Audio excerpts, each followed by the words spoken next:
What's going on, guys, and welcome to Highly and Alph Gaming. I'm your host, Alph, and since you've all seen the title of this video, I'm just gonna cut right to the chase. I am of the opinion that The Legend of Zelda Ocarina of Time is a bad game. Now, I know that most people love this game, and that your childhoods were all probably built around this game or something, but I'm not here just to trigger people. I'm here because I want to start a discussion. In other words, I want to fully and truly understand why people love Ocarina of Time so much for any reason other than nostalgia. Hey guys, this is Alph from the future here. So something I forgot to mention in this video that is pretty important is that I'm not saying that Ocarina of Time is not important or innovative at all. I know that it completely revolutionized adventure games, at least in a 3D sense back in the day. I'm just saying that now it does not hold up in the slightest, if you ask me, and that I don't understand why people say it's a good game rather than an important game. Back to you, past Alph. I know you can all do whatever you want, but I will ask that you don't dislike this video or leave a nasty comment solely because you do like Ocarina of Time. If you think I come across as rude or unreasonable in my arguments, feel free to do all the nasty things you want, but don't hate me just because I don't like this game. I'm not saying I'll sugarcoat every little thing, but I will certainly not going around calling this game's fans stupid or something. I'm sure you're all very smart people. Another thing, if you're gonna leave a comment stating your opinion, I hugely appreciate that, but please watch the video all the way through if that's the case, because your argument may be addressed later on. Now that I've rambled on long enough about how I want to keep this mutual, let's dig into why I think The Legend of Zelda Ocarina of Time is a bad game.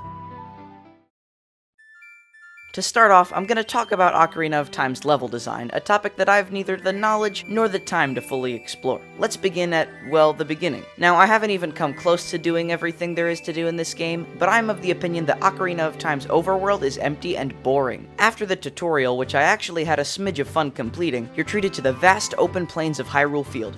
Sounds pretty cool, right?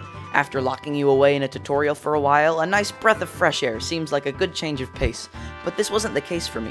See, when I said open plains, I meant that literally. There's basically nothing at all to do here, just a straight shot to Castle Town.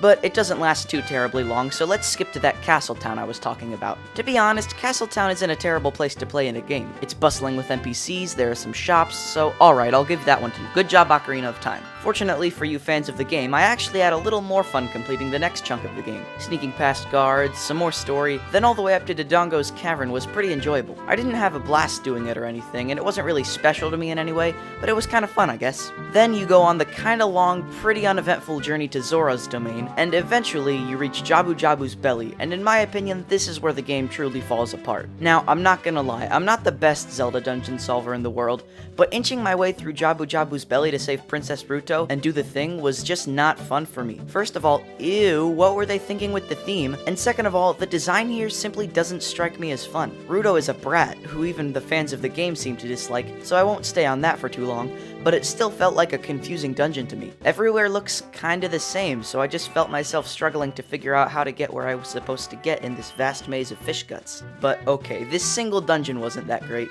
but that doesn't mean things won't pick up from here on out, right? Well, in fact, we're now treated to the last part of the game that I found enjoyable before I called it quits a dungeon or so later, and that's where you get the Master Sword. This one single cinematic and story-driven sequence from getting the Ocarina of Time to getting the Master Sword was the only part of the entire game where I felt true Zelda magic, where the story was picking up and I felt like an awesome green dude ready to kick some butt. This moment of triumph doesn't last forever or very long though, because after doing some other lame stuff, you finally get a crack at the next dungeon, the Forest Temple. This labyrinth of keys and secrets where you need to find the four things could have been really fun, but again, it just wasn't for me. Instead of searching and exploring my way through these mysterious halls, I just found it to be me stumbling my way around like an idiot looking for the next small key to open the next door. It felt monotonous and boring the whole time, and it just didn't catch my fancy in the slightest. But then, once you finally win the tennis match and get the shiny thing, it's time to take on the Fire Temple, and this is where I was really getting tired of the game. If you're like me, you went to the top of Death Mountain into the dangerous fiery place, but had to leave, so you stumbled your way back into the Goron City. There's literally nobody and nothing to do here but this one guy who's the exact same color as the giant room you're in going around all Sonic speed on you, and when you finally see him, you've got to snag a quick conversation with him as he's stopped. He's not stopping long enough to talk to you though, so what do? You bomb him. Yep, you awkwardly spend several minutes trying to hit a scared little kid with bombs, and when you finally do, he gives you a shirt that makes you fire resistant. Great, now I can go to the hot cave up there. When I got there though, I was completely stumped. You can't get to anything outside a couple of platforms and a piece of heart. You can't hookshot onto anything. I was totally confused. Not that I hadn't needed help before. I had many times. I just waited till now to say anything about it to preserve the flow of this video. So anyway, I looked up the answer to this spot, and it turns out you're actually supposed to get there by entering a secret tunnel behind this very permanent looking Goron statue, and it's this type of thing that I struggled with for the entire game. The Wolf Den has a great video about this portion of my argument, which I'll leave a link to in the description, but the majority of my time spent with Ocarina of Time was just me staring at a room or a puzzle or a town forever, then finally getting help or just powering through it after wasting tons of my time. I realized that many of the issues I have with the game could be simply boiled down to my lack of skill or awareness, but if there was only one way to get to Death Mountain Crater before, I don't know what would inspire me to find a new route later. Yes, there's a little cutscene as the door with the room to the secret passage opens, but again, the room just looked empty, so I left. Sure, now that I know what to do it seems obvious, but you can't base a game on how much you enjoy it after you've already figured everything out. You may think the solutions on what to do are obvious, but to use one of the arguments presented in that Wolf Den video I was talking about,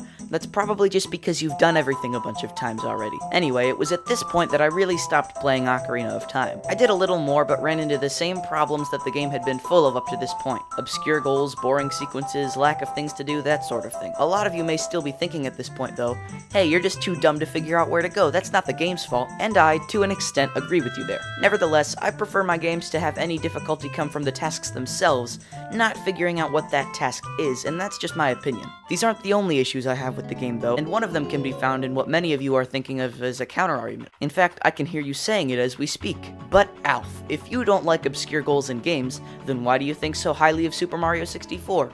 Which I know because I watched your old school game review of it. An excellent question you posed there, my friend. And while I will speak about Super Mario 64 later, I'm first going to make a comparison to one of my favorite Zelda games, The Wind Waker. The Wind Waker is certainly easier than Ocarina of Time in many ways, and it even, on many occasions, tells you where to go, which I really appreciate. As I said before, I don't want my challenge to come from figuring out what to do in this type of game, but that's not what I'm here to focus on. If I were to get stuck on an obscure goal in Wind Waker, which I certainly have, I could simply come back later. In Ocarina of Time, the world feels so empty to me, and especially when everything's all messed up in your adult Link, there's hardly anything to do, and it's super hard to find things to do if there is anything. Wind Waker is obviously mostly taken up by an ocean, which is technically even more barren than Ocarina of Time's Hyrule, but Windfall Island in particular is absolutely bustling with residents and side quests, and the map is brimming with treasure and cool challenge islands that reward you in varying ways. And even if you somehow disagree with me, saying that Ocarina of Time's world has just as much content as the Great Sea, it very well could, seeing as I couldn't be bothered to find any side quests, the Wind Waker is just so much more fun to do stuff in for me. Link moves around so much more smoothly in Wind Waker, and to tie into Mario 64 again, the movement is fun enough that you can kinda just mess around when you get stuck to diffuse the tension. Link in Ocarina of Time is just so clunky and stiff feeling to me,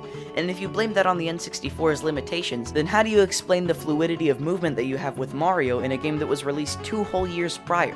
And if you still disagree with me, saying that the world is full of content and that Link is fun to move around with, then you can't argue with the fact that the game itself discourages you from exploring. What do I mean? One word. Navi. Is it Navi? Navi? I don't know, but yep. Like many people, Link's fairy companion always annoyed me, but it's not just because she won't shut up, but because anytime I try to get out there and do some exploring, she's just like, hey, what do those clouds above Death Mountain mean? Between all this, I never felt free to explore or to just take a break from the main quest path, which didn't help when said main quest path was found by me to be frustrating and boring almost the entire time. And okay, there are plenty of games that are worse than Ocarina of Time, and it was admittedly pretty cool back in the 90s, but do you know what really pushed me over the edge with this game?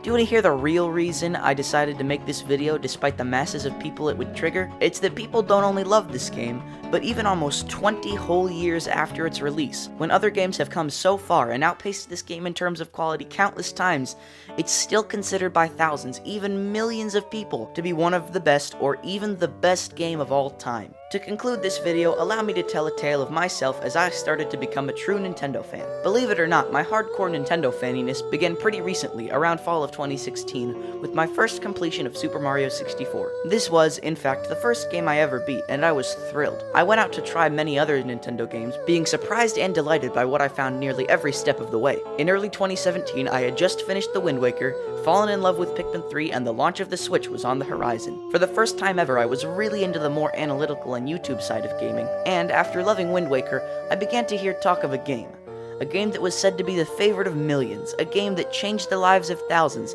even the best game of all time. And that game was The Legend of Zelda Ocarina of Time. I thought, hey, I like Nintendo, I should play their best game ever. So I sat down with my brother's copy of Ocarina of Time, a heart full of excitement and a mind full of expectations, and, well, this is what I was met with. Unclear goals, clunky controls, and very little fun or exploration to speak of. As this video draws to a close, please know that despite what I've said before, I do not believe that Ocarina of Time is objectively a bad game, or that anyone is wrong to like it. People are entitled to feel how they feel, and if you love this game, that's great, I'm very happy for you. But I made this video because I am genuinely confused as to why anyone would consider this game to be one of the best of all time, and I want feedback from all of you. Please, if you have something constructive or explanatory to say, leave a comment politely explaining your stance, and if I have a response, I will politely give it to you. I will consider this video a success if I understand why fans of Ocarina of Time feel the way they do, or if fans of Ocarina of Time understand why I feel the way I do. I want to sincerely thank all of you for watching this long, and again, remember to comment your opinions on the game down in the comments below. See you next time, and have a great day.